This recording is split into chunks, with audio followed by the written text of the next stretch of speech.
माघ मास महात्म 15वां अध्याय। दत्तात्रेय जी कहने लगे कि हे राजन, प्रजापति ने पापों के नाश के लिए प्रयाग तीर्थ की रचना की। सफ़ेद गंगा जी और काली यमुना जी के जल की धारा में स्नान का महात्म्य भली प्रकार सुनो। जो इस संगम में माघ मास में स्नान करता है वह गर्भ योनि में नहीं आता। भगवान विष्णु की दुर्गम माया माघ में प्रयाग तीर्थ पर सब नष्ट कर देती है। माघ मास में प्रयाग में स्नान करने से मनुष्य अच्छे भोगों को भोग कर ब्रह्म को प्राप्त होता है। माघ मास तथा मकर के सूर्य में जो प्रयाग में स्नान करता है उसके पुण्यों की गिनती चित्रगुप्त भी नहीं कर सकता। 100 वर्ष तक निराहार रहकर जो पुण्य प्राप्त होता है वही फल माघ मास में 3 दिन प्रयाग में स्नान करने से होता है। जो फल 100 वर्ष का योगाभ्यास करने से मिलता है, जैसे सर्प पुरानी केचुली को छोड़कर नया रूप ग्रहण कर लेता है, वैसे ही माघ मास में स्नान करने से मनुष्य पापों को छोड़कर स्वर्ग को प्राप्त होता है। परंतु गंगा यमुना के संगम में स्नान करने से हजारों गुना फल मिलता है। हे राजन, जिसको अमृत कहते हैं वह यह त्रिवेणी ही है।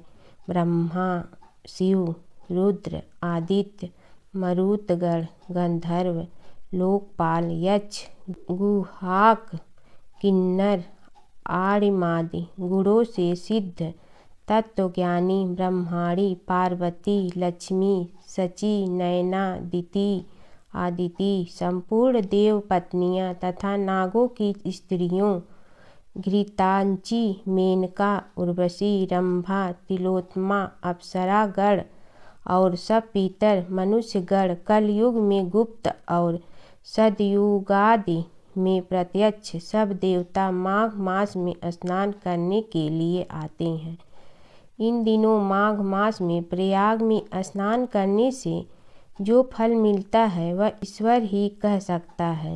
मनुष्य में कहने की शक्ति नहीं है। हजारों अश्वमेघ यज्ञ करने से भी यह फल प्राप्त नहीं होता। पूर्व समय में काचन मालिनी ने इस स्नान का फल राक्षस को दिया था और इससे वह पापी मुक्त हो गया था। जमुना की कहानी। प्राचीन समय में एक गांव था जिसमें 2 बहनें रहा करती थी। एक बहन का नाम गंगा था तो दूसरी बहन का नाम जमुना था। एक बार दोनों बहनें एक साहूकार के खेत से गुजर रही थी तो जमुना ने 13 दाने जौ के तोड़ लिए, जिसे देख गंगा बोली कि तुझे तो ग्रहण लग गया, तूने चोरी की है। इस पर जमुना बोली कि अब मेरा ग्रहण कैसे धुलेगा। गंगा ने कहा कि तुझे 12 साल तक साहूकार के यहाँ नौकरी करनी पड़ेगी, तभी तेरा पाप धुलेगा और ग्रहण से मुक्ति मिलेगी। जमुना साहूकार के यहाँ नौकरी के लिए जाती है और अपने लिए काम मांगती है। साहूकार उसे काम पर रख लेता है, लेकिन काम करने से पहले जमुना उसे कहती है कि मैं सारे काम करूंगी लेकिन 4 काम नहीं करूंगी। जूठे बर्तन नहीं मांजूंगी, झाड़ू नहीं लगाऊंगी, बिस्तर नहीं बिछाऊंगी और दिया नहीं जलाऊंगी। 12 साल के बाद कुंभ का मेला लगा तो साहूकारनी भी कुंभ नहाने जाने लगी। जमुना ने उसे जाते देख कहा कि कुंभ के मेले में मेरी बहन गंगा मिलेगी तो उसे यह सोने का टक्का दे देना, इससे वह अपने हाथों में सुंदर चूड़ियां पहन लेगी। साहूकारनी ने कुंभ के मेले में गंगा को वह सोने का टका दे दिया। गंगा ने उनसे वह टका लेते हुए कहा कि मेरी बहन को कहना कि उसके 12 वर्ष पूरे हो गए हैं, अब वह वहां वापिस आ जा। साहूकार व साहूकारनी वापिस घर आए तब जमुना मटके में पानी भर रही थी। दोनों जमुना से बोले कि हमने सोने का वह टका तेरी बहन गंगा को दे दिया था और उसने कहा है कि तेरे 12 वर्ष पूरे हो गए हैं, इसलिए अब तुम वापिस जाओ। यह समाचार सुनते ही जमुना सहस्त्र धारा में बदल गई और बहने लगी। जमुना जी का यह रूप देखकर साहूकार और साहूकारनी परेशान हो गई थी। हमारे घर में जमुना माता ने काम किया, हमें तो अब ग्रहण लग गया है, हम यह ग्रहण कैसे उतारेंगे। जमुना भागकर गंगा माता के पास चली गई। गंगा ने जमुना से पूछा कि तुम साहूकारनी से कुछ कहकर आई हो या ऐसे ही बिना बताए आ गई। तब जमुना बोली कि मैं तो कुछ भी बताकर नहीं आई हूँ। गंगा ने कहा कि जा उन्हें धीरज दे आ, नहीं तो उन्हें जीवन भर असंतोष ही रहेगा। गंगा के कहने पर जमुना माता ने साहूकारनी को सपने में दर्शन दिए और कहा कि तुम दोनों उल्टे माथे क्यों पड़े हो, जाओ उठकर खाओ पियो। तब दोनों बोले कि हम कैसे उठें, हमें तो ग्रहण लगा है, क्योंकि हमने उल्टे सीधे और पता नहीं कितने नीच कार्य आपसे कराए हैं। तब जमुना जी बोली कि तुम्हें ग्रहण नहीं लगा है, ग्रहण तो मुझे लगा था कि मैंने तुम्हारे खेत से 13 दाने जौ के चुराए थे। मैं तो अपना ग्रहण उतारने तुम्हारे घर आई थी। मेरा ग्रहण तुम्हारे घर में 12 वर्ष तक रहने से उतर गया है और मेरी मुक्ति हो गई है। जमुना जी ने कहा कि तुम्हें कोई ग्रहण नहीं लगा है, उल्टे मेरे 12 वर्ष तक यहाँ रहने से तुम्हारी भी मुक्ति हो गई है। यह कहकर जमुना जी स्वप्न से चली गई। दोनों उठकर देखते हैं कि उनके घर में पहले से भी अधिक धन हो गया है। हे जमुना माता, जैसे आपने साहूकार व साहूकारनी की मुक्ति कराई, वैसे ही आप अपने सभी भक्तों की करना है। माता सीता की कथा। यह कहानी सीता माता कहती थी और श्री राम इसे सुना करते थे। एक दिन श्री राम भगवान को किसी काम के लिए बाहर जाना पड़ा, तो सीता माता कहने लगी कि भगवान, मेरा तो 12 वर्ष का नित्य नियम है, अब आप बाहर जाएंगे तो मैं अपनी कहानी किसे सुनाऊंगी। श्री राम ने कहा कि तुम कुएं की पाल पर जाकर बैठ जाना और वहाँ जो औरतें पानी भरने आएंगी उन्हें अपनी कहानी सुना देना। सीता माता कुएं की पाल पर जाकर बैठ जाती हैं। एक स्त्री आई, उसने रेशम की जड़ी की साड़ी पहन रखी थी और सोने का घड़ा ले रखा था। सीता माता उसे देख कहती हैं कि बहन, मेरा 12 वर्ष का नित्य नेम सुन लो। पर वह स्त्री बोली कि मैं तुम्हारा नित्य नेम सुनूंगी तो मुझे घर जाने में देरी हो जाएगी और मेरी सास मुझसे लड़ेंगी। उसने कहानी नहीं सुनी और चली गई। उसकी रेशम जड़ी की साड़ी फट गई, सोने का घड़ा मिट्टी के घड़े में बदल गया। सास ने देखा तो पूछा कि ये किसका दोष अपने सिर लेकर आ गई है। बहू ने कहा कि कुएं पर एक औरत बैठी थी, उसने कहानी सुनने के लिए कहा, लेकिन मैंने सुनी नहीं, जिसका यह फल मिला है। बहू की बात सुनकर अगले दिन वही साड़ी और घड़ा लेकर सास कुएं की पाल पर गई।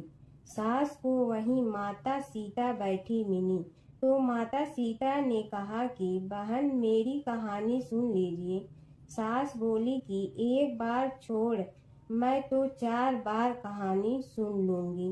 राम आए, लक्ष्मण आए, देश के पुजारी आए, नित नेम का नेम लाए, आओ राम बैठो राम, तपी रसोई जियो राम, माखन मिश्री खाओ राम, दूध बतासा पियो राम, सूत के पलका मोठो राम, साल दुसाला पोठो राम, साल दुसाला ओढ़ो राम, जब बोलो जब राम ही राम, राम संवारे सबके काम, खाली घर भंडार भरेंगे, सबका बेड़ा पार करेंगे, श्री राम जय राम जय जय राम।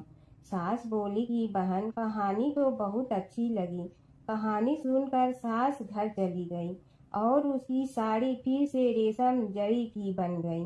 मिट्टी का घड़ा फिर सोने के घड़े में बदल गया। बहू कहने लगी, सासू माँ, आपने ये सब कैसे किया। सास ने कहा कि बहू, तू दोष लगा के आई थी और मैं अब दोष उतार कर आ रही हूँ। बहू ने फिर पूछा कि वह कुएं वाली स्त्री कौन है। सास बोली कि वे सीता माता थीं। वे पुराने से नया कर देती हैं, खाली घर में भंडार भर देती हैं। वह लक्ष्मी जी का वास घर में कर देती हैं। आदमी की जो भी इच्छा हो उसे पूरा कर देती हैं। बहू बोली कि ऐसी कहानी मुझे भी सुना दो। सास बोली कि ठीक है, तुम भी सुनो। और सास ने कहानी शुरू की।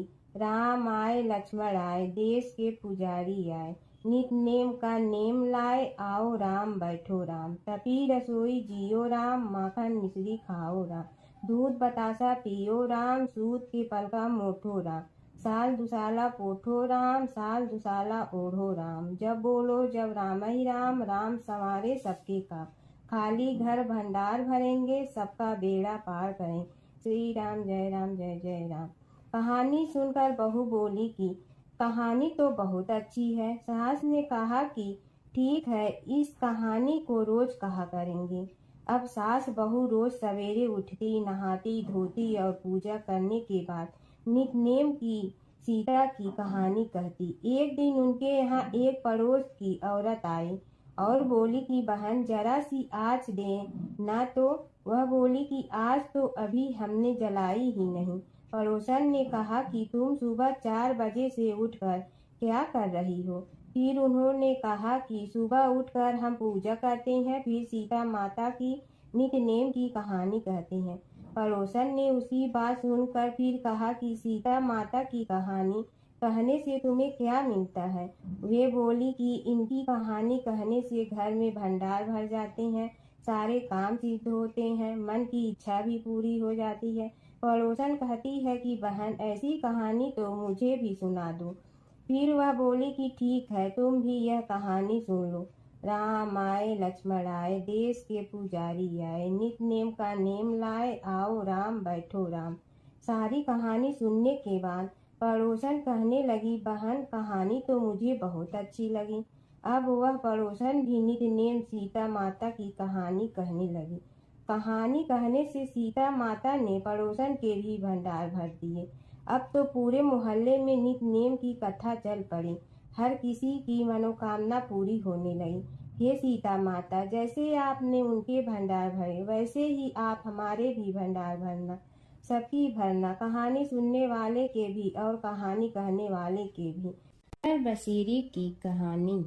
किसी गांव में एक भाट व एक जाट रहता था। दोनों में घनिष्ठ मित्रता थी। एक बार जाट अपनी बहन के घर जाने को तैयार हुआ तो भाट अपनी ससुराल जाने को तैयार हुआ। दोनों साथ चल पड़े तो रास्ते में रुककर एक कुएं की मुंडेर पर बैठ गए। जाट ने भाट से कहा कि नगर बसेरा कर लेते हैं। इस पर भाट बोला कि तू ही नगर बसेरा कर ले, मैं तो अपनी ससुराल जा रहा हूँ, वहाँ खूब खातिर होगी मेरी, तू कर ले नगर बसेरा। जाट वहीं कुएं के पास बैठ पानी की घंटी और चावल का दाना लेकर नगर बसेरा करने लगा। नगर बसेरा करने के साथ जाट कहने लगा कि नगर बसेरा जो करे सो मल धोवे पाँव, ताता माड़ा तापसी देगी मेरी माँ, माँ देगी मावशी तेगी द्वारका का वास, मीठा मीठा घास वृंदावन का वास, 5 कुल्ठी छठी रास, मेरी जीवड़ो श्री कृष्ण के पास, डालू पानी हो जाए घी, झट से निकल जाए मेरा जी, यह सब कर कर के वह जाट बहन के पास चल पड़ा। जाट की बहन ने भाई के आने पर उसकी खातिर की खी बूरा के साथ भाई को जिमाया। दोनों ने बैठकर ढेर सारी बातें की। इधर भाट अपने ससुराल पहुंचा तो वहां आग लगी हुई थी। आग बुझाने वह भी लग गया, जिसमें हाथ मुंह भी काले हो गए और खुद भी थोड़ा सुलझ गया। ना रोटी ना पानी के लिए ही किसी ने पूछा। एक पड़ोसन आई तो उसने भाट की सास को कहा कि जमाई आया है, जरा उस आओ भगत कर लो। बुढ़िया बोली कि सब कुछ तो जल गया है, अब कहाँ से आओ भगत करूं। तब पड़ोसन ने ही भाट को एक रोटी के साथ छाछ दी। उसने वही खाकर गुजारा किया। शाम को दोनों फिर घर की ओर चल पड़े और रास्ते में मिल गए और एक दूसरे का हाल पूछा। भाट बोला कि मेरी ससुराल में तो आग लगी हुई थी, आग बुझाते मैं खुद काला हो गया हूँ, ना रोटी मिली ना पानी। जाट बोला कि मेरी तो बहुत खातिर हुई। फिर बोला कि मैंने कहा था ना कि नगर बसेरा कर ले, अब कर ले, लेकिन भाट ने फिर मना कर दिया।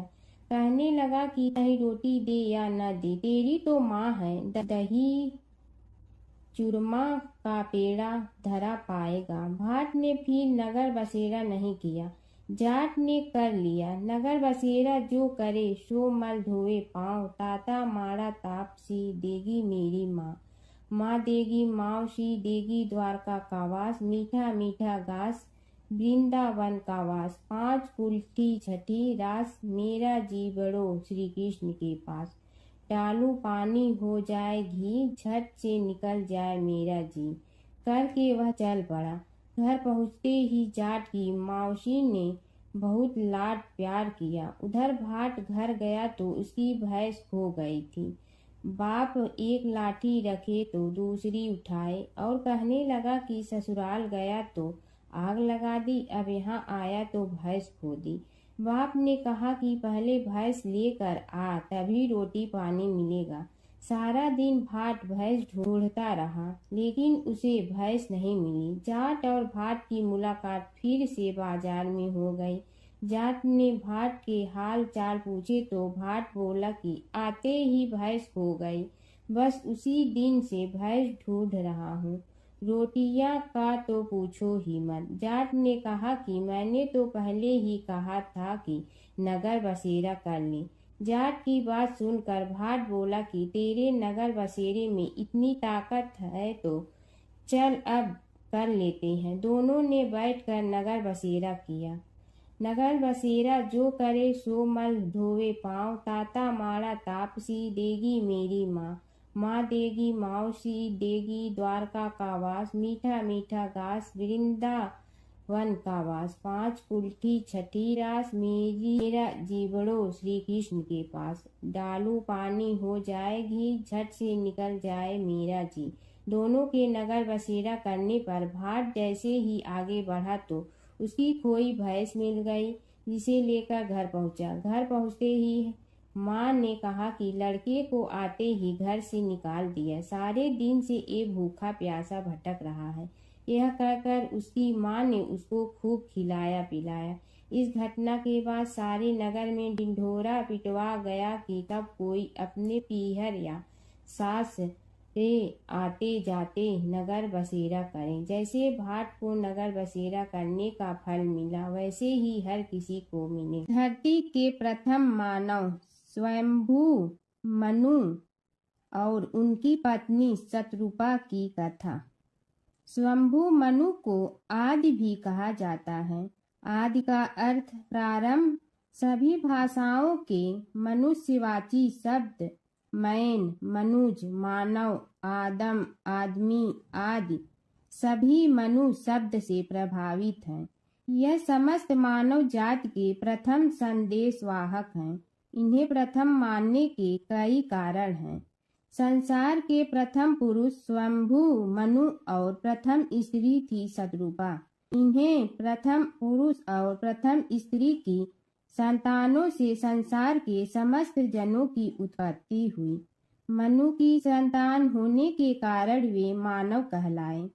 मानव उसे कहते हैं जिसमें जड़ और प्राण से कहीं ज्यादा सक्रिय है। मन, मनुष्य में मन की ताकत है, विचार करने की ताकत है, इसीलिए उसे मनुष्य कहते हैं। क्योंकि यह सभी मनु की संतानें हैं, इसलिए मनुष्य को मानव भी कहा जाता है। हिंदू धर्म में स्वयंभू मनु के ही कुल में आगे चलकर स्वयंभू सहित कुल क्रमशः 7 मनु हुए और 7 होना बाकी है। महाभारत में 8 मनुओं का उल्लेख मिलता है। श्वेत वराह कल्प में 14 मनुओं के नाम स्वयंभू, स्वरोचिष, औतमी, तामस मनु, रैवत, चाक्षुष, वैवस्वत, सूर्य सावर्णी, दक्ष सावर्णी, ब्रह्मा सावर्णी, धर्म सावर्णी, रुद्र सावर्णी, रौच या देव सावर्णी, भौत या इंद्र सावर्णी। प्रजापत्य कल्प में ब्रह्मा ने रुद्र रूप को ही स्वयंभू मनु और स्त्री रूप में शतरूपा को प्रकट किया। शंभु मनु एवं शतरूपा की कुल 5 संतानें थीं, जिनमें से 2 पुत्र प्रियव्रत एवं उत्तानपाद तथा 3 कन्याएं आकुति, देवहूति और प्रसूति थी। आकुति का विवाह रुचि प्रजापति के साथ और प्रसूति का विवाह दक्ष प्रजापति के साथ हुआ। देवहूति का विवाह प्रजापति करदम के साथ हुआ। रुचि के आकुति से एक पुत्र उत्पन्न हुआ जिसका नाम यज्ञ रखा गया। इनकी पत्नी का नाम दक्षिणा था। कपिल ऋषि देवहूति की संतान थे। हिंदू पुराणों अनुसार इन्हीं 3 कन्याओं से संसार के मानवों में वृद्धि हुई। दक्ष ने प्रसूति से 24 कन्याओं को जन्म दिया। इसके नाम श्रद्धा, लक्ष्मी, पुष्टि, धुति, तुष्टि, मेधा, क्रिया, बुद्धि, लज्जा, वपु, शांति, रिद्धि और कीर्ति है। 13 का विवाह धर्म से किया और फिर भृगु से ख्याति का, शिव से सती का, मरीचि से संभूति का, अंगिरा से स्मृति का, पुलस्त्य से प्रीति का, पुलह से क्षमा का, कृति से सन्नति का, अति से अनसुईया का, वशिष्ठ से ऊर्जा का, वह से स्वाह का तथा पितरों से स्वधा का विवाह किया। आगे आने वाली सृष्टि इन्हीं से विकसित हुई। 2 पुत्र प्रियव्रत और उत्तानपाद। उत्तानपाद की सुनीति और सुरुचि नामक 2 पत्नी थीं। राजा उत्तानपाद के सुनीति से ध्रुव तथा सुरुचि से उत्तम नामक पुत्र उत्पन्न हुए। ध्रुव ने बहुत प्रसिद्धि हासिल की थी। स्वयंभू मनु के दूसरे पुत्र प्रियव्रत ने विश्वकर्मा की पुत्री बहिष्मति से विवाह किया था, जिनसे आग, निद्र, यज्ञबाहु, मेधातिथि आदि 10 पुत्र उत्पन्न हुए। प्रियव्रत की दूसरी पत्नी से उत्तम, तामस और रैवत ये 3 पुत्र उत्पन्न हुए, जो अपने नाम वाले मनवंतरों के अधिपति हुए। महाराज प्रियव्रत के 10 पुत्रों में से कवि, महावीर तथा सवन ये 3 नैष्ठिक ब्रह्मचारी थे और उन्होंने संन्यास धर्म ग्रहण किया था। महाराज मनु ने बहुत दिनों तक इस सप्तद्वीपवती पृथ्वी पर राज्य किया। उनके राज में प्रजा बहुत सुखी थी। इन्हीं ने मनु स्मृति की रचना की थी, जो मूल रूप में नहीं मिलती। उसके अर्थ का अनर्थ ही होता रहा है। उस काल में वर्ण का अर्थ रंग होता था और आज जाति। प्रजा का पालन करते हुए जब महाराज मनु को मोक्ष की अभिलाषा हुई तो वे संपूर्ण राजपाट अपने बड़े पुत्र उत्तानपाद को सौंपकर एकांत में अपनी पत्नी शतरूपा के साथ नैमिषारण्य तीर्थ चले गए। लेकिन उत्तानपाद की अपेक्षा उनके दूसरे पुत्र राजा प्रियव्रत की प्रसिद्धि ही अधिक रही। मनु ने सुनंदा नदी के किनारे 100 वर्ष तक तपस्या की। दोनों पति पत्नी ने नैमिषारण्य नामक पवित्र तीर्थ में गोमती के किनारे भी बहुत समय तक तपस्या की। उस स्थान पर दोनों की समाधियां बनी हुई है। स्वयंभू मनु के काल के ऋषि मरीचि, अत्रि, अंगिरस, पुलह, ऋतु, पुलस्त्य और वशिष्ठ हुए। राजा मनु सहित उक्त ऋषियों ने ही मानव को सभ्य, सुविधा संपन्न, धर्म साध्य और सुसंस्कृत बनाने का कार्य किया। राजा प्रियव्रत के ज्येष्ठ पुत्र अग्निध्र जम्बूद्वीप के अधिपति हुए। अग्निध्र के 9 पुत्र जम्बूद्वीप के 9 खंडों के स्वामी माने गए हैं, जिनके नाम उन्हीं के नामों के अनुसार पीला वृत वर्ष, भद्रास वर्ष, केतुमाल वर्ष, कुरु वर्ष, हिरण्मय वर्ष, रम्यक वर्ष, हरि वर्ष, किंग पुरुष वर्ष और हिमालय से लेकर समुद्र के भूभाग को नाभि खंड कहते हैं। नाभि और कुरु ये दोनों वर्ष धनुष की आकृति वाले बताए गए हैं। नाभि के पुत्र ऋषभ हुए और ऋषभ से भरत का जन्म हुआ। भरत के नाम पर ही बाद में इस नाभि खंड को भारतवर्ष कहा जाने लगा। आप सोच रहे होंगे कि जब स्वयंभू मनु ही धरती के पहले मानव थे, जो अन्य ऋषि प्रजापति आदि कहाँ से आए। दरअसल प्राचीन काल में इस पृथ्वी के कई विभाजन थे, पाताल, धरती, स्वर्ग आदि। स्वर्ग से ही ब्रह्मा ने शंभु मनु को धरती पर उतारा था। उनके इस अवतरण की कथाएं भिन्न भिन्न मिलती हैं। ओम जय जगदीश हरे स्वामी जय जगदीश हरे, भक्त जनों के संकट क्षण में दूर करे। ओम जय जगदीश हरे, जो ध्यावे फल पावे, दुख बिन दे मन का, सुख संपत्ति घर आवे, कष्ट मिटे तन का। ओम जय जगदीश हरे, मात पिता तुम मेरे, शरण कहूँ किसकी, तुम विनय और न दूजा, आस करूँ जिसकी। ओम जय जगदीश हरे, तुम पूर्ण परमात्मा, तुम अंतर्यामी, पार ब्रह्म परमेश्वर, तुम सबके स्वामी। ओम जय जगदीश हरे, तुम बिंदा के सागर, तुम पालन करता, मैं मूर्ख कल काम, कृपा करो भरता। ओम जय जगदीश हरे, तुम हो ये कय गोचर, सबके प्राणपति, किस विधि मिलूं दया में, तुमको मैं कुमति। ओम जय जगदीश हरे, दीन बंधु दुख हरता, तुम रक्षक मेरे, अपने हाथ उठाओ, द्वार पड़ा तेरे। ओम जय जगदीश हरे, विषय विकार मिटा, पाप हरो देवा, श्रद्धा भक्ति बढ़ाओ, संतन की सेवा। ओम जय जगदीश हरे, तन मन धन सब तेरा, स्वामी सब कुछ है तेरा, तेरा तुझको अर्पण क्या लागे मेरा। ओम जय जगदीश हरे, जय जगदीश हरे, स्वामी जय जगदीश हरे, भक्त जनों के संकट क्षण में दूर